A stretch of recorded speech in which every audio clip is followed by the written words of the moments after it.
আপোনালোকক সেৱা জনাইছো আৰু মোৰ ইউটিউব চেনেলটিলে আপোনালোক সকলোকে স্বাগতম জনাইছো। আজি মই এগ চাওমিন বনাব ওলাইছো।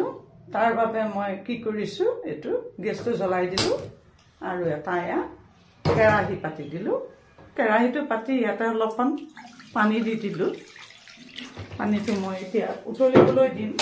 ইয়াতে 1 চামুচ তেল দি দিলো।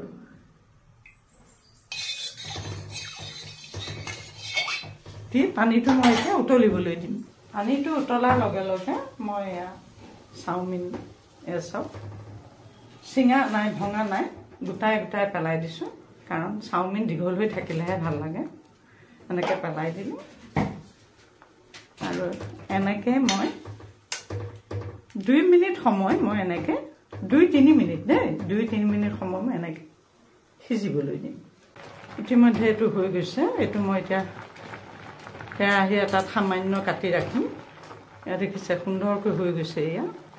এয়া চাওক, এয়া সুন্দৰকৈ হৈ গৈছে। এতিয়া মই এইটো আস্তেকৈ কাটি ৰাখিম। গেছটো অফ কৰি দিলোঁ।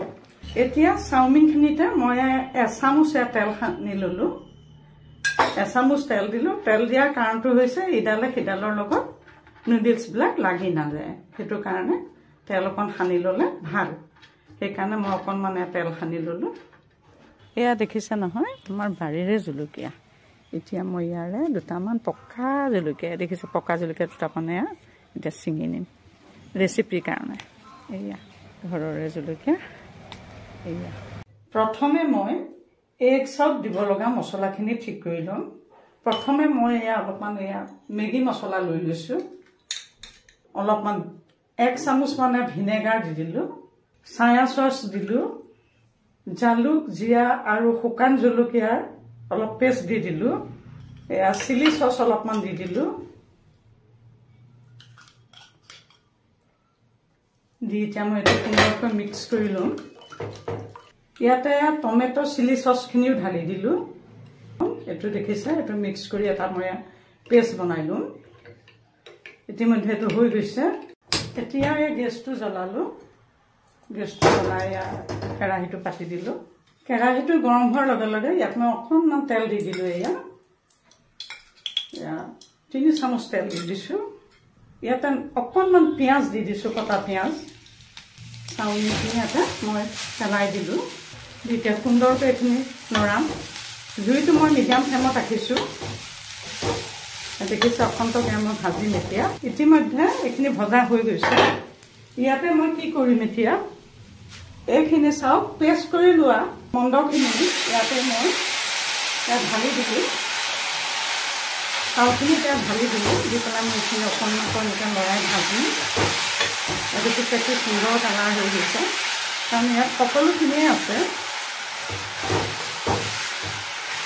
ইয়াত সকলোখিনিয়ে আছে, মিক্স হৈ আছে। চব কি সুন্দৰ হৈছে কালাৰটো। ইয়াতে মই জোখমতে অকণমান বগা নিমখ দি দিছোঁ। সোৱাদটো ভাল হ'বৰ কাৰণে অলপমান ক'লা নিমখ দি দিছোঁ, স্বাদটো ভাল হ'বৰ কাৰণে। দি পেলাই মই এইখিনি সুন্দৰকৈ লৰাম। চাওক কি সুন্দৰ হৈছে। ইতিমধ্যে অকণমানকৈ লৰাই এনেকৈ মই ভাজিম। চাওক গেছটোতে পানখন পাতি দিলোঁ। যিহেতু এগ চাওঁ, গতিকে মই ইয়াতে তেল দিলোঁ কণী ভাজিবৰ কাৰণে। পিঁয়াজ দিলোঁ, অলপমান নিমখ দি দিছোঁ। তাতে মই কণী ভাঙি পেলাই দি দিম। এতিয়া মই এইখিনি সুন্দৰকৈ ভাজি দিম। কালাৰ উঠিবৰ কাৰণে অলপ হালধি দি দিছোঁ। এইখিনি ভজা হৈ গ'ল। মই এইটো লাহেকৈ নমাই ৰাখিলোঁ। এইবাৰ মই চব্জিখিনি ভাজি লওঁ, যিহেতু চব্জি লাগিব। এয়া চব্জিৰ নামত মই গাজৰ কেইপিচমান লৈছোঁ, কেপচিকাম অলপমান লৈছোঁ কাটি।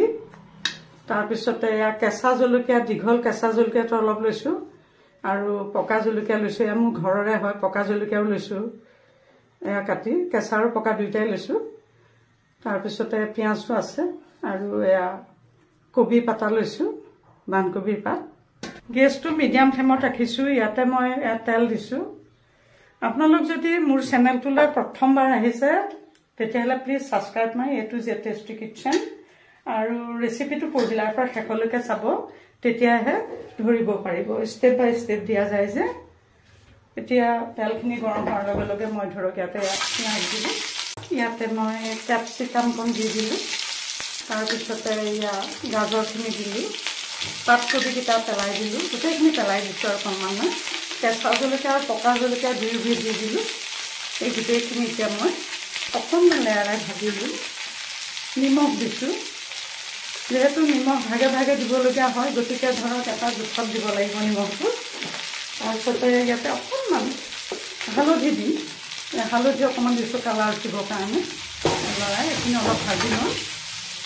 আৰু ভাজোঁতে এটা দিশ মন কৰিব লাগিব, বস্তুবিলাক যাতে খুব বেছিকৈ সিজি নাযায়। সিজিব, কিন্তু ধৰক একেবাৰে পানী পানী হৈ যোৱালৈকে ভাজিব নালাগিব।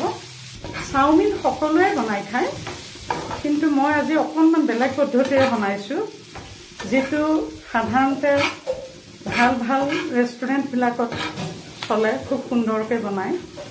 আপোনালোকে ঘৰতে সুন্দৰ ৰেচিপিটো বনাই খাব পাৰিব, অতি সুস্বাদু হয়।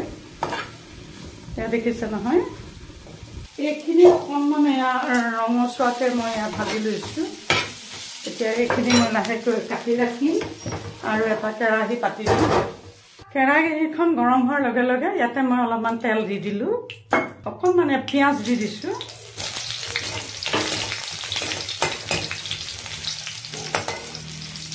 চব্জিখিনি পুনৰ ভাজি দিছোঁ, বনাই থোৱা চব্জিখিনি।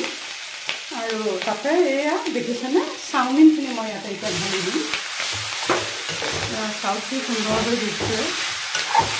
চাওমিনখিনি ইয়াতে মই ঢালি দিলোঁ। ইয়াতে মই কি কৰিম দিব, টমেট' চচ ঢালি দিম ইয়াতে অলপমান। এয়া চাওক,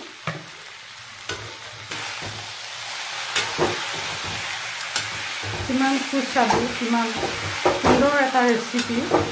এতিয়া মই কি কৰিম, ইয়াতে এয়া কণীখিনি যে বনাইছিলোঁ, যিহেতু এগ চাওঁ, গতিকে এই কণীখিনি মই ইয়াতে এনেকৈ ঢালি দিম। ইতিমধ্যে এগ চাও প্ৰস্তুত হৈ গ'ল। এই সুন্দৰ ৰেচিপিটো আপোনালোকেও সুন্দৰকৈ বনাই খাব। এয়া চাওক, ইতিমধ্যে কি সুন্দৰকৈ এগ চাওমিন প্ৰস্তুত হৈ গ'ল। গতিকে এই সুন্দৰ ৰেচিপিটো আপোনালোকেও সুন্দৰকৈ বনাই খাব। আৰু এটি নতুন ৰেচিপি লৈ অহাৰ প্ৰতিশ্ৰুতি দিছোঁ।